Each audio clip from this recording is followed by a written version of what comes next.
오늘 하나님 말씀은 원치 않는 결과를 만났을 때라는 제목을 갖고 함께 증거하겠습니다. 지난주에는 어떤 일이 있었냐면 삼손이 결혼식 그 기념 술자리에서 수수께끼를 내다가 블레셋과 이제 싸우는 장면이 지난주 14장의 말씀이었죠.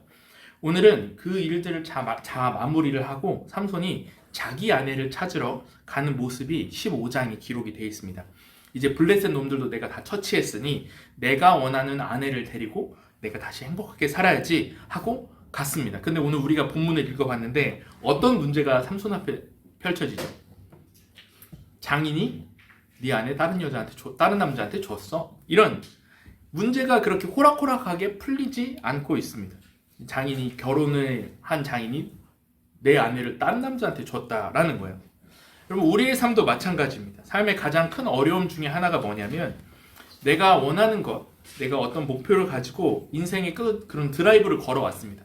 시동을 걸어왔어요. 계속 그렇게 인생을 몰아붙였습니다. 그런데 내 삶에 원하지 않는 일들, 내 삶의 어떤 목표로 다가가지 못하게 하는 장애물들이 생기고 원하는 목표를 이루지 못하는 것, 이것이 우리를 어렵게 한다는 거예요. 원하지 않는 결과를 맞이했을 때 하나님께서는 우리에게 무엇을 깨닫게 하기를 원하시는가, 그것을 오늘 살피도록 하겠습니다. 세 가지로 나눠서 살필 건데 첫 번째 살필 것은 원함의 좌절입니다. 삼손은 수수께끼를 내면서 이 블레셋과의 전쟁을 이제 싸움을 시작하고 또 그 블레셋과의 분열이 일어난 뒤에 무슨 생각을 가지고 있었냐면 여전히 내 힘으로 내가 원하는 것을 가져갈 수 있다, 쟁취할 수 있다라고 생각을 하고 그렇게 행동을 합니다. 그래서 오늘 내가 다시 블레셋 여자와 행복하게 살아야지 라고 하고 아내의 집으로 간 거예요. 근데 아내를 만나러 갔는데 장인 어른이 맞기 시작합니다. 야, 네가 우리나라 사람들 때려잡는 거 보니까 너 내 딸을 못 주겠다. 어떨 것 같아, 아르마? 요즘에 저희 아내랑 이혼 숙녀 캠프나 이런 거 보면 아내를 때리는 남편들이 나오거든요. 저희 아내가 무슨 얘기를 하냐면 나는 때리면 못 살 것 같다고. 때리면 못 살 것 같다고. 어떻게 맞으면서 살아? 그런 불안감이 있을 거 아니에요. 그러니까 아내는 네 친구한테 줬어. 차라리 얘 동생을 데려가라. 뜻밖의 장애물들이 생긴 겁니다. 1절과 2절 말씀인데 같이 한번 읽어보겠습니다. 시작. 내가 방에 들어가 내 아내를 보고자 하노라 하니 장인이 들어오지 못하게 하고 이르되 내가 그를 심히 미워하는 줄 알고 그를 내 친구에게 주노라. 그의 동생이 그보다 더 아름답지 아니하냐. 정하노니 너는 그를 대신하여 동생을 아내로 맞이하라 하니. 삼손의 인생에 상상하지 못했던 이제 장애물이 등장을 한 거죠. 오늘 성경은 이 사건을 통해서 이 시대의 문화가 우리에게 심어준 인생의 목표에 관해서 이 인생의 목표에 관한 근본적인 문제를 우리에게 보여줍니다. 그 문제 제기를 하는데 우리가 살아가는 이 시대는 우리에게 어떻게 속삭이냐면 끊임없이 이렇게 얘기하는데 인생은 무엇인가? 내가 원하는 것을 성취하는 과정이다. 이렇게 삶의 목표가 있고 그것을 쟁취해 가는 과정, 그것을 쟁취하는 것이야말로 인생의 정의이자 인생이 살아가는 이유이고 그게 인생의 길이야. 이렇게 착각하게 만든다는 거예요. 그러나 이 세상의 어떤 정의에는 치명적인 함정이 있습니다. 그게 뭐냐면 원하지 않는 상황을 만났을 때 그것을 우리가 해석하고 받아들일 수 있는 세계관이 없다는 거예요. 삼손은 자기 맘대로 행하려고 했습니다. 그저 나는 원하던 여자를 만나서 행복하게 살고 싶었어요. 그렇게만 하면 된다고 생각했습니다. 근데 장인 어른이 막아서기 시작합니다. 내 뜻대로 되지 않는 이 상황을 마주했을 때 과연 어떻게 해야 되는가? 오늘 성경은 그걸 묻고 있습니다.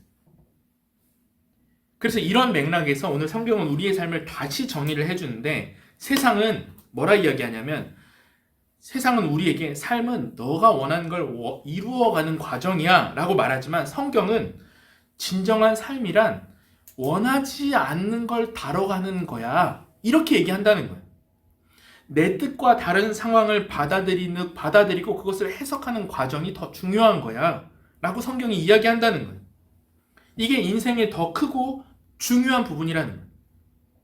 오늘 삼손처럼 예상치 못한 이 거절 앞에서, 결과 앞에서 원하던 결혼이 막힌 것 같은 그 상황 앞에서 여러분 어떻게 반응하시겠습니까? 아름아, 너 어떻게, 만약에 이제 고3인데, 좀 이렇게 얘기하면 또 미안한데, 원하지 않는 결과, 수능 이제 1년을 보는데 원하지 않는 결과가 나왔어. 그러면 어떻게 반응할래? 이게 쉽지가 않다는 거예요. 지금 성경은 우리의 그 믿음의 실력이 있는가를 질문하고 있는 겁니다. 최근에 제가 아는 전도사님 이야기인데, 이분이 결혼을 준비하고 있었습니다. 근데 이제 장인들 분이 이 사람이 사역자라는 얘기를 듣고 별로 마음에 안 들었나 봐요. 그래서 뭐라 얘기했냐면, 남자가 집 한 채 해와야지. 적어도 내 딸 데려가려면 안전한 집 한 채 있어야 될 거 아니냐. 근데 이 전도사님 집에, 그러니까 집안 부모님도 그렇게 잘 사는 편이 아니었거든요. 이렇게 결혼을 극렬하게 반대하는데 이 소식이 전도사님 부모님한테까지 간 거예요. 그래서 자존심에 크게 상처를 받고, 야, 그러려니 그 사람이랑 결혼 안 시키겠다. 그러고 서로 감정이 격해지면서 결혼 날짜까지 잡아놨었거든요. 근데 이게 없던 일로 된 거죠. 아예 없는 걸로 되어버린 이제 결과가, 그런 결과를 맞이한 분이 있습니다. 이런 일들이 일어났을 때 어떻게 할 거냐는 거예요. 그냥 오늘 마라탕 맛집 갔는데 문이 닫았다, 이런 수준이 아니잖아요.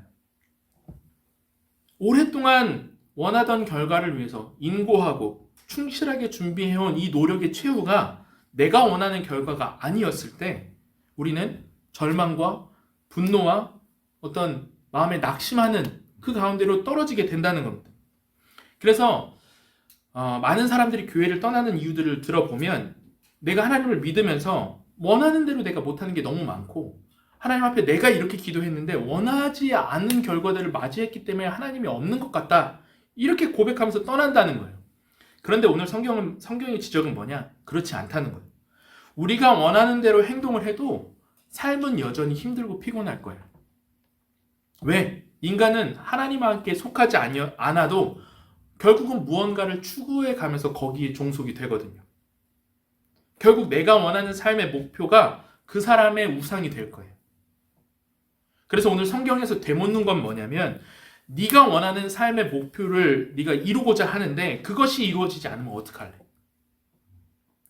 그것을 이루기 전에 너의 부모님의 어떤 재정 상황이 충분하지 않으면 어떡할래? 이걸 이루기에는 너의 회사의 연봉이 충분하지 않으면 어떡할래? 그럴 때 다른 사람들이 너보고 실패자라고, 패배자라고 얘기하는데 정말 그럴까? 그게 맞아? 하나님 안에서 하나님으로 만족한다고 말은 하지만 왜 목표 앞에서 그렇게 불안해하고 왜 그렇게 분노에 휩싸여 있는 거야? 오늘 성경이 되묻고 있다는 거예요. 여러분, 우리가 왜 그런가요? 오늘 우리가 살아가는 이 시대의 문화의 목소리가 잘못된 인생관을 우리에게 자꾸 넣어주기 때문에 그러는 거예요.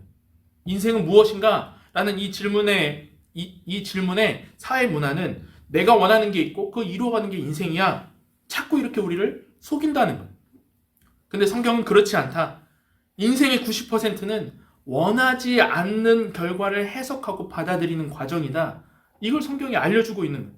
그렇다면 원하지 않는 결과가 이루어질 때, 우리의 삶이 일어났을 때 그것을 해석할 수 있는 세계관, 너 그거 갖고 있어? 성경이 그걸 물어보고 있는 겁니다. 그래서 오늘 본문은 원하지 않는 결과를 맞이했던 삼손처럼 우리의 삶에 원하지 않는 결과를 마주할 때 무엇을 붙들어야 된다고 이야기하냐면, 함께 따라합시다. 하나님의 선하심. 하나님의 선하심을 붙들어야 된다라고 이야기를 해요. 하나님이 선하심은 무엇인가? 하나님만이 이 땅에 선하신 분이고 하나님께로부터 오는 것만이 나에게 유익을 줄 수 있다라는 그 확신이에요. 그 확신을 가지고 모든 상황을 볼 때 내 아들이 대학에 못 갔고 내가 원하는 대로 이루어지지 않았으나 하나님께서 주신 이 상황은 언제나 선하다. 그래서 하나님께로 오는 것, 하나님께로부터 오는 것이 나에게 유익이 된다라는 이 선언, 이 교리가 하나님의 선하심이라는 겁니다. 그래서 오늘 저 여러분 가운데 내가 원하지 않는 어떤 삶의 결과, 오늘도 원하는 매출에 다가가지 못했고 또 상대가 어떤 고백을 받아주지 않았고 원하는 결과의 기한이 늦춰지고 상황이 별로 그리 좋지 않아요. 그럴 때 성경은 우리에게 뭘 붙들려고 제시하냐면 하나님의 선하심을 붙들라라고 하는 겁니다.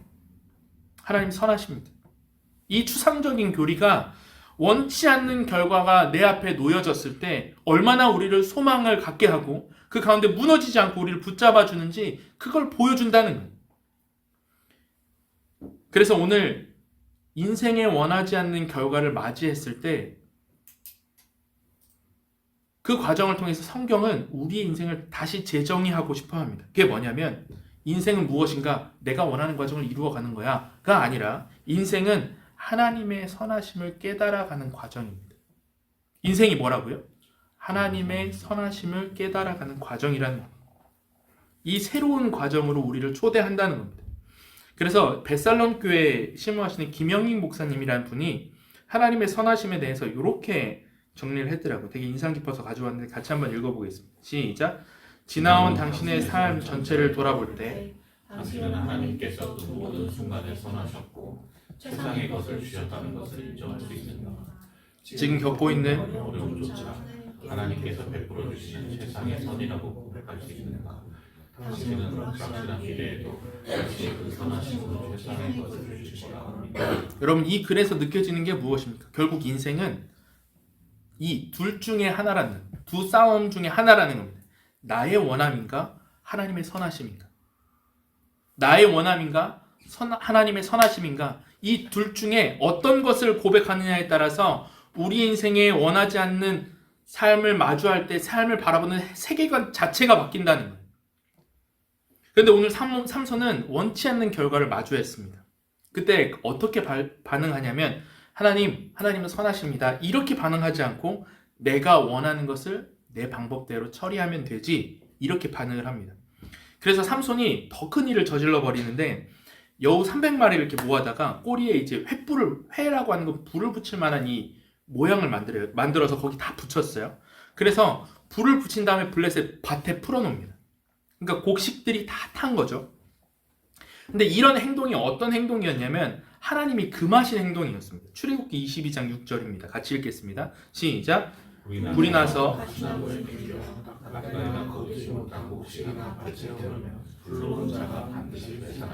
반드시 배상해. 하나님이 하지 말라고 했던 함부로 남의 밭에 불 붙이지 마. 하나님의 율법으로 금하신 행동이었어요. 근데 삼손은 어떻게 했느냐? 장인어른이 내 아내를 뺏어가? 다른 남자한테 내 여자를 줘? 한번 혼쭐 내주면 정신 차리겠지. 돌아오겠지. 이렇게 하면서 다른 블레셋 사람들도 날 얻지 못하니까 장인어른 이렇게 한번 해보십시오. 한번 내가 이렇게 하면 어떻게 하나 한번 보십시오. 내가 원하는 방식대로 처리할 거야. 그렇게 행동을 해버린 거예요. 근데 오늘 블레셋이 어떻게 반응을 하죠? 거기 블레셋이 어떤 민족이었냐면 천성이 거친 민족이었어요. 그래서 주변 사람들이 불난 걸 보고 야 이게 무슨 불이야? 저 삼손이 저런 거야. 왜 삼손이 저기에 불을 불렀어? 장인어른이 그 아내로 줬던 딸을 다른 남자한테 줬대.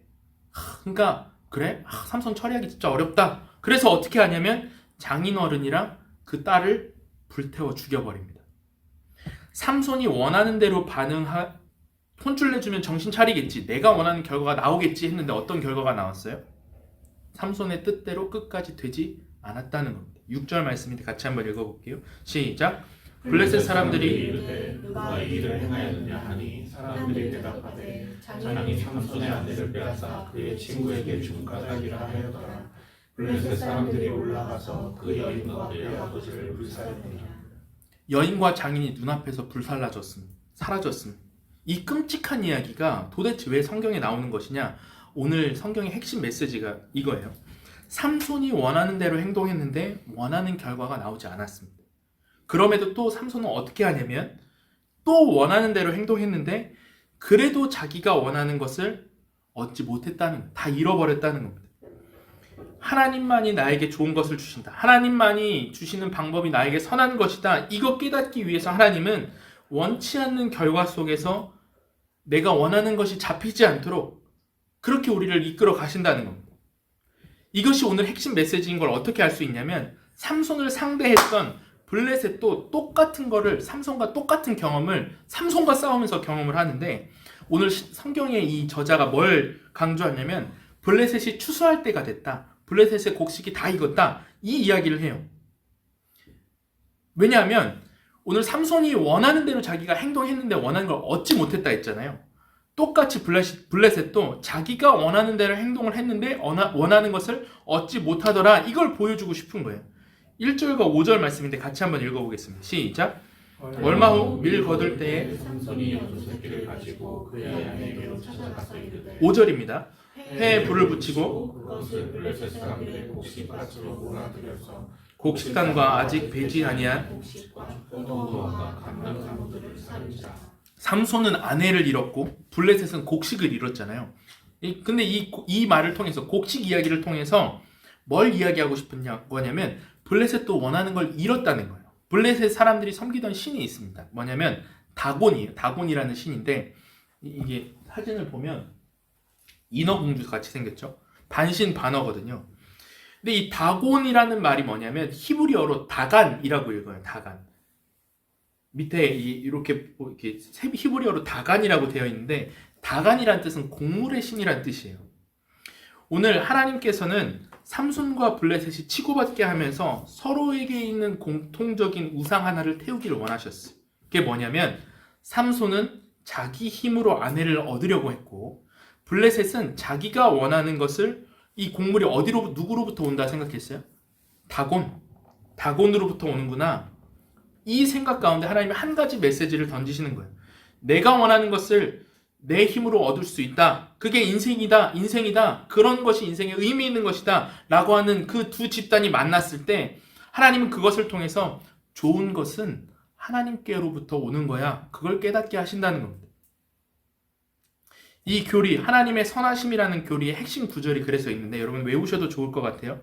야고보서 1장 17절 말씀입니다. 같이 읽겠습니다. 시작. 온갖 좋은 은사와 온전한 선물이 다 위로부터 빛들의 아버지께로부터 내려온 영어로 뭐라 되어 있어요? Every good gift and every perfect gift is from above. 위로부터 모든 좋은 완벽한 선물이 위로부터 하나님께로부터 온다. 이걸 신뢰할 수 있냐? 그걸 우리에게 성경이 묻고 있는 거예요.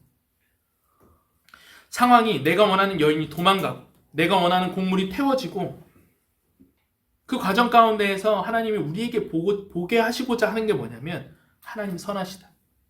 여러분들이 앞에 원하지 않는 결과가 마주했을 때 원하지 않는 결과가 다가왔을 때 여러분 뭘 기억해야 되냐면 하나님 선하시다. 하나님 선하시다. 이거 기억해야 된다는 거예요. 이번 주 중에 제가 교회를 한번 이렇게 점검하고 이번 주가 추웠잖아요. 그래서 교회를 이렇게 점검하고 이렇게 화장실도 들여다보고 뭐 어디 수도 터진 데 없나 이렇게 보고 있는데 근데 화장실에서 이상한 냄새가 나는 거예요. 그래서 화장실 딱 들어갔는데 이 남자 화장실인지 여자 화장실인지 얘기하면 좀 밝히지 않겠습니다. 그래서 변기를 딱 열었는데 거기에 제가 원하지 않는 결과가 들어있는 거예요. 변기 안에. 이용하신 분이 그거를 이제 어떻게 좀 자기가 처리를 수습을 해보려고 했는지 넘치기 직전이에요, 이게. 그래서 이제 뚫는 걸 찾아다가 조심스럽게 눌러 넣었어요. 그리고 이제 두 번 푹 누른 거죠. 그리고 마음에 이제 야 여기서 내려가야지 이게 이제 문제가 안 되는데 주님 내려가게 해주십시오 하고 이제 내려가기 전 물을 내렸습니다. 불어나 어떻게 됐을까? 그렇지, 원하지 않는 결과가 저에게 다가왔어요. 넘치기 시작하는 거예요. 그때 이제 제가 고백한 게 뭐냐면 주님 선하십니다. 주님 선하십니다. 다시 시도해보자. 다시 제가 그걸 이제 계속 고백하면서 했는데 여러분 결국 성공했습니다. 오늘 깨끗하게 다 치워놨어요. 여러분 휴지는 휴지통에 꼭 버려주시기 바랍니다. 여러분 우리의 삶에 원치 않는 상황이 벌어져요. 아무리 눌러도 넘친 때가 있다고요. 원하지 않는 결과가 있어요. 하나님이 그때 여러분 기억하십시오. 그때 하나님이 저와 여러분에게 뭘 깨닫기를 원하시는 거냐? 하나님의 선하심을 깨달아 가기를 원하는 과정이 있다는 거예요. 그것이 인생이라는 거예요. 우리의 관점을 하나님이 바꾸기를 원하십니다. 오늘 삼손이 자기가 원하지 않는 결과 앞에서 내가 원하는 것을 하려다가 모든 걸 다 잃어버렸습니다. 블레셋도 자기가 원하는 대로 삼손을 컨트롤하려고 하다가 결국에는 곡식을 다 잃어버렸어요. 오늘 하나님은 우리가 거기까지 가지 않고 원하지 않는 상황이 벌어질 때에도 이 하나님 붙잡기를 원하신다는 겁니다. 모든 좋은 것, 완벽한 것이 하나님께로부터 온다. 그 안에서 새로운 길을 열어 가신다라는 겁니다. 두 번째 살필 것은 원함의 변화입니다. 그러면 우리가 하나님은 선하시다라는 걸 깨닫게 하기 위해서 하나님이 우리의 삶에 어떻게 일하시는가 두 가지 변화를 일으키시는데, 하나는 우리가 안주할 수 없게 안주를 막으시고, 두 번째는 우리가 부르짖게 하신다는 겁니다. 첫 번째로 안주하지 못하게 하신다는 건데, 지금 이스라엘을 블레셋이 이제 지배를 하고 있는 상황이었잖아요. 근데 오늘 이제 정치적인 입장에서 좀 여기 지역을 보면 삼손이 자꾸 블레셋과의 마찰을 일으키는 거예요. 그게 이제 이스라엘 사람들에게는 좀 어떤 블레셋의 지배를 받고 있던 이스라엘 사람들에게는 썩 기분 좋은 일은 아니었을 거 아니에요. 위협이 됐을 거 아니에요. 블레셋이 우리한테 보복하면 어떡하지? 그러니까 유다 사람들이 뭐라 그러냐면, 삼손 아무 말 안 할 테니까 그냥 너 잡혀가라. 그냥 블레셋 안에서 우리가 이렇게 살고 싶어, 안주하고 싶어, 이렇게 이야기를 합니다. 15장 11절인데 같이 읽겠습니다. 시작.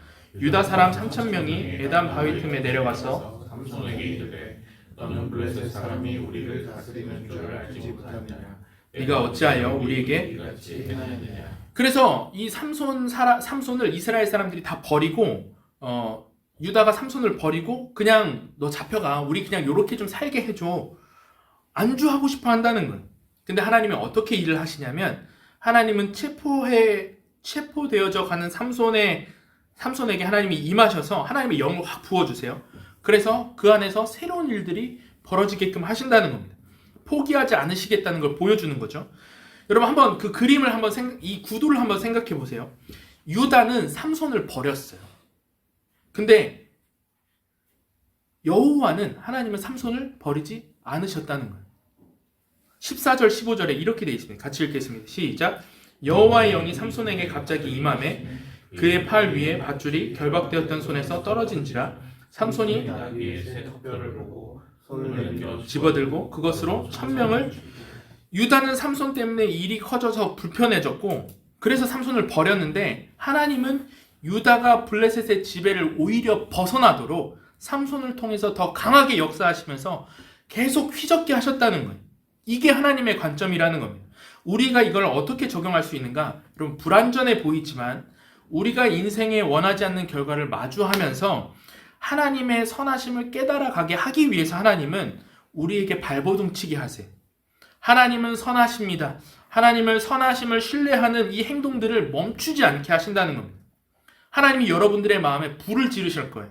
내가 원하지 않는 삶 앞에서 포기하고 싶다가도, 타협하고 싶다가도, 그래, 하나님 내가 신뢰해야지, 내가 하나님 믿는 사람이지, 이 고백이 나오도록 우리의 마음과 생각을 하나님이 이끌어 가신다는 겁니다. 여러분이 가정과 직장이나 학교에서 내가 하나님의 섭리를 신뢰해야지 라고 생각하며 다짐했던 그 결단의 영역들이 무엇입니까? 어떤 내가 불의함과 타협하지 않겠다, 사람을 대하는 방식 안에서 내가 친절하게 대하겠다, 언행이나 어떤 경건 생활 안에서 내가 이런 것들을 세워보겠다, 내가 자녀를 이렇게 대하겠다, 그 과정들이 있잖아요. 또 그 과정에서 그 결단이 무너져서 포기하고 있었던 건 무엇입니까?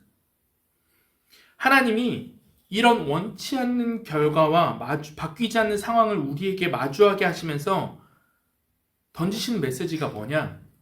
하나님은 이런 우리의 불완전해 보이고 포기한 것 같은 그 방법 속에 우리가 안주하지 않도록, 하나님과 더 가까워지도록 더 기도하게 하시고, 오히려 그것을 통하여 우리에게 더 강하게 임하시면서 우리를 이끌어 가신다는 겁니다.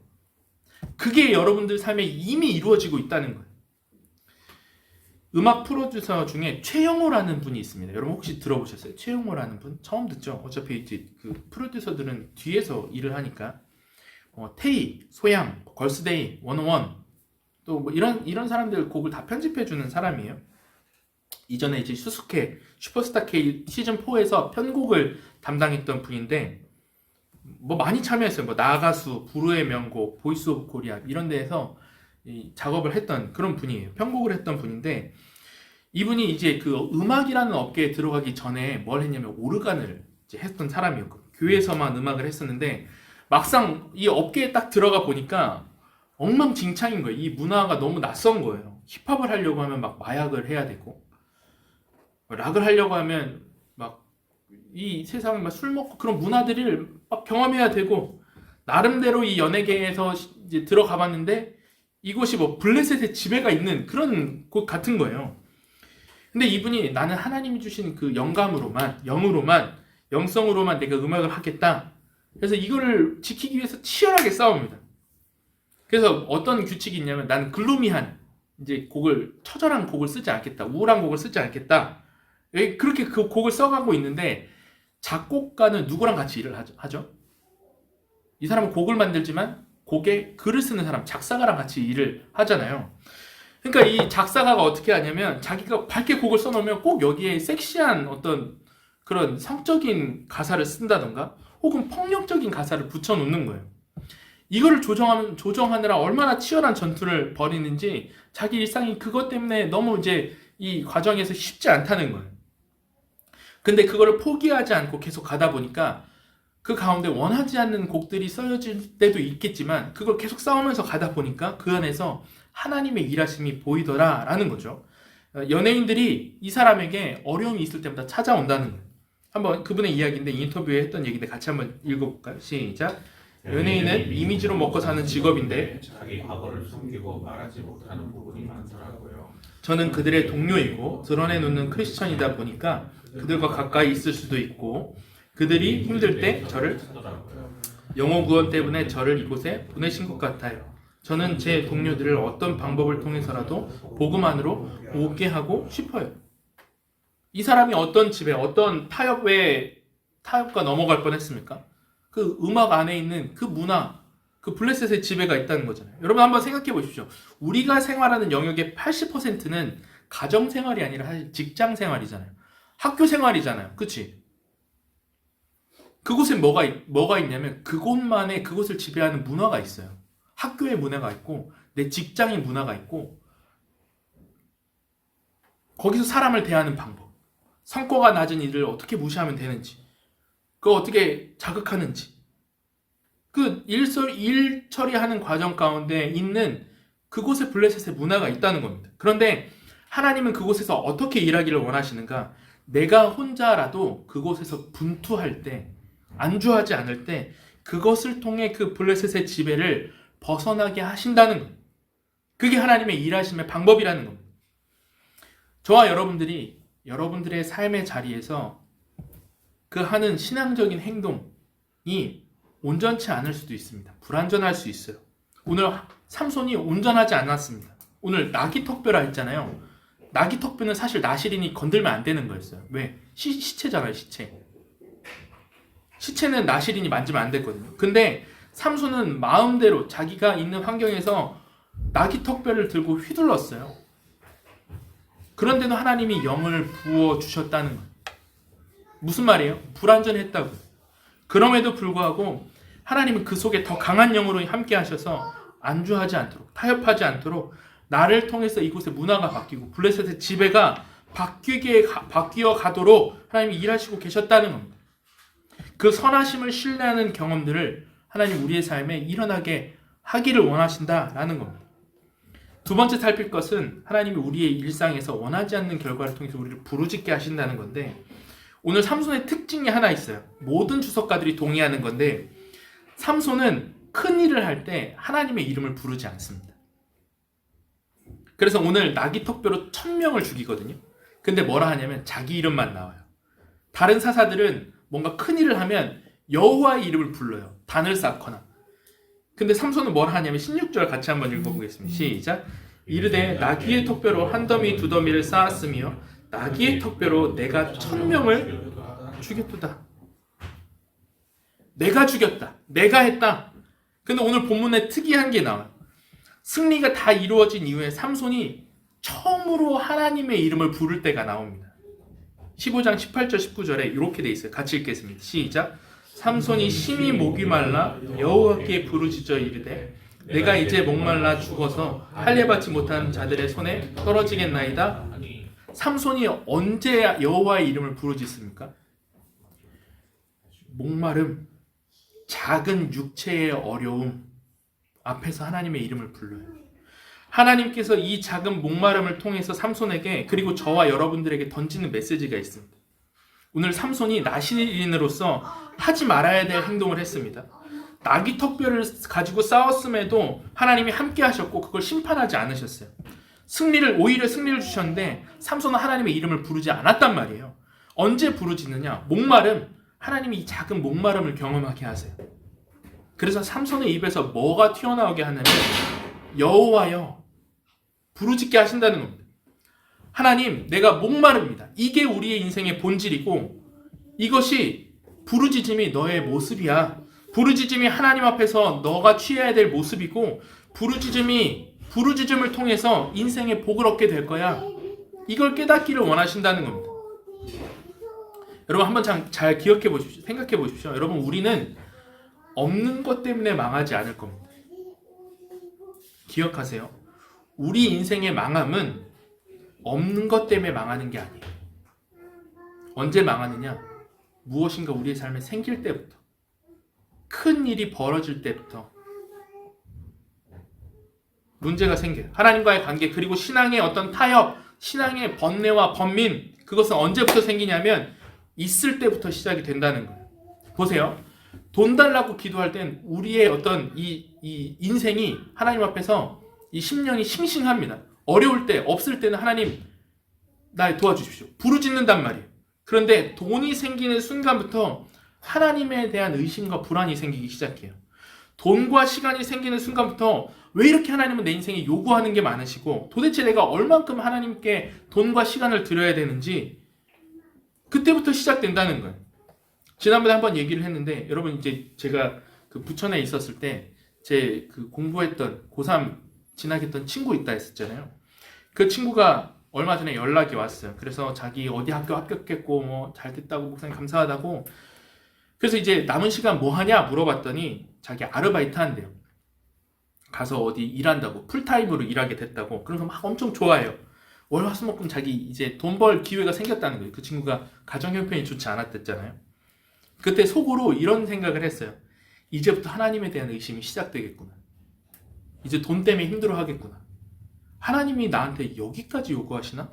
이런 생각이 한두 번씩 들겠구나. 여러분 이게 우리의 모습이라는 겁니다. 여러분 실력이 없을 때는 실력을 달라고 부르짖어요.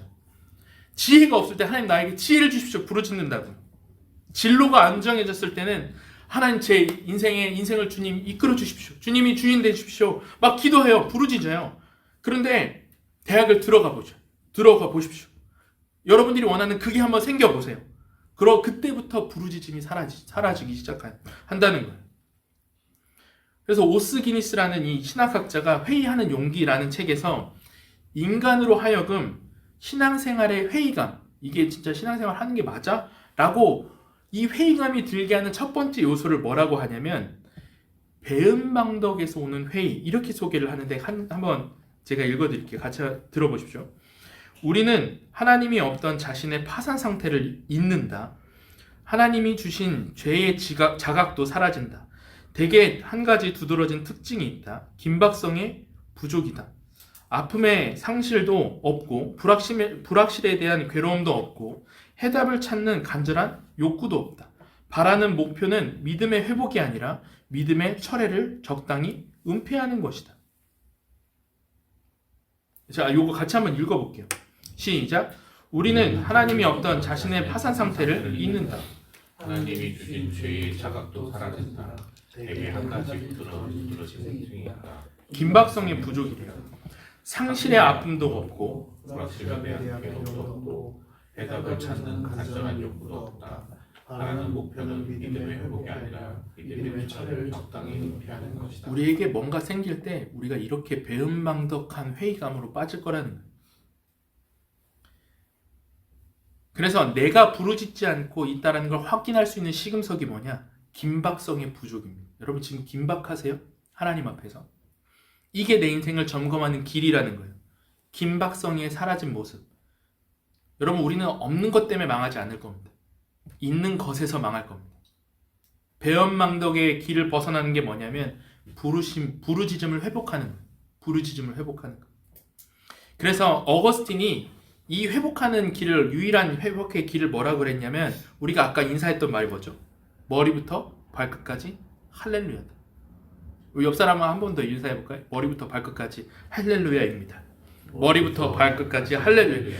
이걸 기억해야 된다는 거예요. 이게 무슨 뜻이에요? 그냥 할렐루야, 목사님들 할렐루야 하는 게 기분 좋아서 하는 얘기가 아니거든요. 뜻이 있어요. 우리는 인생에 자꾸 지분을 따집니다. 내가 이만큼 노력했으니 이만큼 얻는 거고요. 내가 요만큼 하나님 앞에 드렸으니 이만큼이 있는 거예요. 나머지 내가 이만큼까지 노력했고 요만큼은 하나님이 도우셨지, 내 머리가 똑똑해서 내가 여기까지 온 거지, 내 발이 건강해서 뛰는 거지, 이렇게 생각한다고.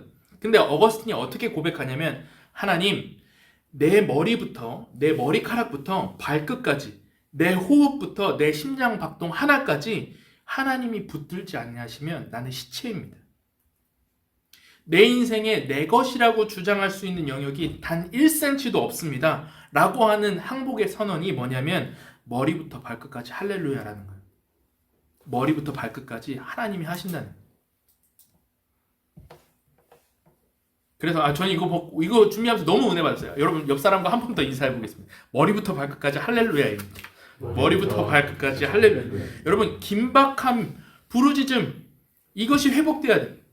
하나님께서 우리에게 다가오실 때 여러분 위대한 일로, 엄청 큰, 오늘 이제 삼손이 나귀 턱뼈로 블레셋 사람들을 물리친 그 큰 일로 다가오시는 게 아니라 생리적이고 작은 부족함 앞에 우리를 서게 하실 거예요.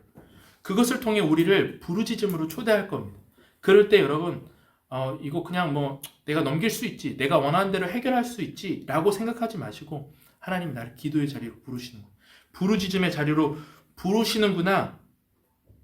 이렇게 우리가 바라볼 수 있어야 돼요. 그래서 우리의 일상은 그렇게 통합되어져 가야 됩니다. 삼손은 분리되어 있었어요. 나귀 턱뼈로 1000명을 내가 죽였다. 하나님 목말라요. 내가 1000명을 죽였다. 하나님 목말라요. 하나님이 이거를 같이 가기를 원하신다는 거예요. 여러분 큰 일을 하고 계십니까? 큰 연봉을 받고 계십니까? 여러분 부르심과 그거를 통합하십시오. 여러분의 일상에 그 부르심과의 통합이 필요합니다. 인생의 부르짖음이 우리의 삶에 반드시 합쳐지고 그것을 통해 하나님이 새 일을 이루어가게 하신다라는 겁니다. 마지막 세 번째, 원함의 종착지입니다. 오늘 삼손은 하나님이 필요할 때만 찾았어요. 목마를 때 찾잖아요. 그럼에도 불구하고 하나님이 너 평소에 불순종하면서 필요할 때만 나 도와달라고 그래?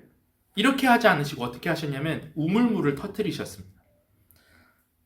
어떻게 삼손이 불순종하고 하나님 앞에서 내가 원하는 대로 살아갔는데 하나님은 왜 여전히 그 삶에 물을 허락하시는가? 물을 터뜨리시는가?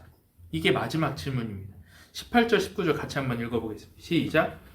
삼손이 힘이 목이 말라 여호와께 부르짖으되 주께서 종의 손을 통하여 이 큰 구원을 베푸셨사오나 내가 이제 목말라 죽어서 할례받지 못한 자들의 손에 떨어지겠나이다 하니 하나님이 레히에서 한 우묵한 곳을 터뜨리시니 거기서 물이 쏟아나오는지라. 성경이 지금 우리에게 이걸 묻고 있는 거예요. 삼손은 자기 마음대로 살았는데 왜 부르짖을 때 물이 터질 수 있었는가?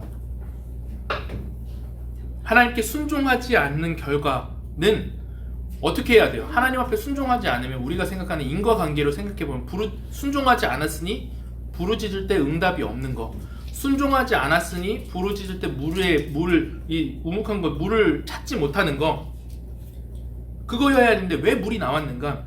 이유는 단 하나입니다. 장차 오실 참된 사사, 삼손의 마지막 삼손이신 예수 그리스도께서 우리 대신 그것을 경험했기 때문이라는 것. 반주를 좀 해주셨으면 좋겠어요. 마음이 상한 자를. 예수님이 이 땅에 처음 오셔서 뭐라 그랬냐면 다 내게로 오라고 얘기했어요. 내게로 오는 자는 영생 안에서 솟아나는 샘물을 마실 거라고 얘기했습니다. 목마르지 않을 거야. 내가 샘물을 줄 거야. 예수님이 이렇게 말씀하셨어요. 요한복음 14장 14절 말씀입니다. 같이 읽겠습니다. 시작. 내가 주는 물을 마시는 자는 영원히 목마르지 아니하리니 내가 주는 그 속에서 영생하도록 솟아나는 샘물이 되겠다. 분명히 이렇게 말씀하셨어요. 내가 마지막 사사고 내가 하나님인데 나한테 오는 자는 목마르지 않을 거야. 다 내게로 와라. 그렇게 말씀하셨던 분이 요한복음 9장에 가면 19장에 가면 이렇게 얘기를 하십니다. 19장 28절 말씀인데 같이 읽겠습니다. 시작. 그 후에 예수께서 모든 일이 이미 이루어진 줄 아시고 성경을 응하게 하려 하사 이르시되 내가 목마르다 하시니. 영어로 뭐라 했어요? I thirst. 내가 샘물이다. 내게로 다 와라. 내게 물이 있다. 내가 주는 물을 마신 자는 목마르지 않을 것이다 말씀하셨는데 예수님이 오늘 내가 목마르다. I thirst. 여러분 이 모순된 두 구절을 이 모순되는 것 같은 이 두 구절을 이해한다고 하면 여러분 성경에 어떤 이야기가 써져 있는지 완벽하게 성경 전체를 이해하는 거예요. 영생하도록 솟아나는 샘물이신 그분이 왜 목마르다 하시는가? 내게 물을 주시겠다 하신 그분이 왜 십자가 위에서 내가 목마르다 얘기하시는가? 내게 물을 공급하실 수 있는 그분이 왜 스스로 십자가에 올라가셔서 내가 목마르다 이야기하는가? 이거 네가 당할 운명이었어. 부르짖어도 응답되지 않는 삶, 부르짖을 존재가 없는 삶, 영원히 목마른 삶. 원하지 않는 결과가 나왔을 때 다시 소망을 가질 수 없는 세계관, 소망을 가질 수 있는 세계관이 없어서 무너질 수밖에 없는 삶, 그것을 목마른 삶이라고 이야기하는데 그것이 하나님과 끊어진 결과이고 그 마지막 결과가 무엇이냐? 내가 영원히 목말라지는 것. 그게 영원한 죽음이라는 것. 그게 우리의 인생이었다는 것. 근데 성경은 뭐라 그러냐? 너 이거 이해하겠니? 샘물이신 그분이 목마르다 하시고 영생을 주시겠다 하신 그분이 목마르다 하신 그 이유를 알겠느냐? 삼손이 아무 순종을 하지 않았음에도 우물에서 물이 터져나온 그 이유를 너가 이해할 수 있겠니? 사람들은 구약은 율법이고 신약은 은혜라고 말하지만 여러분 그렇지 않습니다. 구약에도 은혜가 흐르고 있어요. 시작도 은혜였고 마칠 때도 은혜였어요. 머리부터 발끝까지 할렐루야였다는 거예요. 그게 어떤 은혜입니까? 나 대신 목마르신 그분이 당신이 누려야 될 그 샘물의 권리, 우리 안에서 자격 없는 자가 목말라 죽어야 되는데 그분이 생명이신 그분이 삶 안에서 넘쳐나는 샘물로 대신 주시는 그 은혜, 자격 없는 우리가 그 은혜를 받은 자라는 거예요. 우리가 이 십자가를 바라볼 때 인생을 해석하는 눈이 달라집니다. 우리는 이제 알 수 있어요. 내가 지금까지는 원하는 결과를 마주할 때 스스로 자책하면서 내 노력이 부족한가? 내 인생 망했네. 불행하다. 그러면서 하나님이 혹시 작년에 내가 교회를 좀 빠져서 이렇게 나를 치시나? 날 심판하시나? 낙이 턱뼈로 사람 치면 안 되는데 그거 만져서 내가 불순종해서 하나님 나 이거 치시는 거구나. 여러분 그러니까 인생이 불행한 거예요. 불안한 거예요. 이 불안함과 회의가 어디에서부터 옵니까? 십자가를 바라보지 않는 것에서부터 시작돼요. 여러분 우리의 관점을 바꿔야 합니다. 내가 정말로 당해야 될 이 내 죄의 대가, 심판은 예수님이 내가 목마르다 말씀하시면서 정말로 가져가셨습니다. 그럼 우리에게 질문이 들죠. 목사님, 내일부터 시작되는 또 내가 감당해야 될 이 가정의 문제, 직장의 문제, 질병의 문제, 이 관계의 문제, 이거 내가 볼 때 목사님 이거 유익한 것 같지 않고 이것 때문에 우리 가정이 망할 것 같고 내 인생이 어두워지는 것 같은데요. 그럼에도 우리가 인생에서 소망을 가질 수 있는 이유가 무엇인가? 여러분 한 가지입니다. 십자가를 통해서 다시 해석하는 거예요. 정말 그분이 죄의 심판을 가져가셨다면 지금부터 내가 당해야 되는 이 문제, 그것이 하나님의 선하심을 발견해가는 과정입니다. 이 과정 속에 하나님이 우리의 삶에 예비해 놓으신 온갖 좋은 선물과 완전한 선물이 결코 사라지게 하실 분이 아니시다. 이 확신이 있는 거예요. 내가 비록 불완전하고 때로는 허물이 있고 넘어질 때에도 내가 다시 일어날 수 있는 이유는 오늘 내 삶에 은혜 주실 것을 신뢰하며 확신할 수 있는 것은 내가 부르짖음을 통해서 내가 불완전하지만 그곳에서 샘물이 터져나오도록 예수님이 이미 목마르셨군요. 언제나 상황이 이해되지 않을 때마다 여러분 그걸 고백해야 된다는 겁니다. 이해되지 않을 때마다, 유익이 아닌 것 같을 때마다 여러분 그리스도인은 뭐로 고백하느냐, 뭐로 해석하느냐, 곧 좋은 일이 있겠지, 고진감래지, 액땜한 거지, 뭐 하늘은 스스로 돕는 자를 돕는 자지, 이런 해석이 아니라 성경은 뭐라 그러냐, 명확한 걸 제시한다는 거예요. 목마르신 그분이 우리를 다시금 목마르지 않게 하실 것이다. 그 믿음 안에서 부르짖음으로 나아가라. 그래서 김혜민 목사님이 쓴 우리가 하나님을 오해했다라는 책에 이런 구절이 나옵니다. 제가 너무 좋아서 가지고 왔는데 같이 한번 읽어보겠습니다. 시작.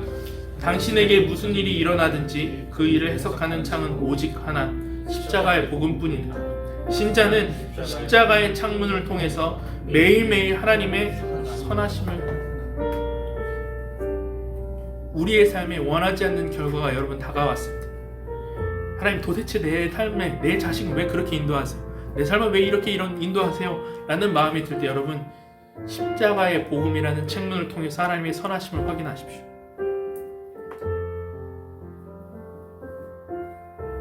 그럴 때 우리의 원함의 종착지가 바뀝니다. 이제 단순히 이 세상에 원하는 내가 결과를 얻기 위해서 살아가는 인생이 아니라 이제는 그분을 원하게 됩니다. 그게 최종의 목적지라는 거예요. 사랑하는 성도 여러분, 오늘 내가 원했던 결과가 나오지 않아서 지치고 무너져 있습니까? 이 목마른 인생의 굴레에서 벗어나십시오. 오늘 성경이 보여주는 이 확실한 하나님의 선하심, 그것을 여러분 신뢰하십시오. 부르짖을 때마다 은혜 베푸시는 임재하시는 이분이 나의 아버지시고 우리의 삶을 함께 하신다는 걸 여러분 기억하시고 오늘 말씀처럼 십자가의 복음이라는 창문을 통해서 하나님의 선하심을 이 한 주간의 삶에도 경험하고 누리는 저와 여러분들이 되기를 주님의 이름으로 축원합니다. 이 시간 우리 함께 마음이 상한 자를 함께 찬양하고 기도하겠습니다. 자리에서 일어나셔서 함께 찬양하겠습니다.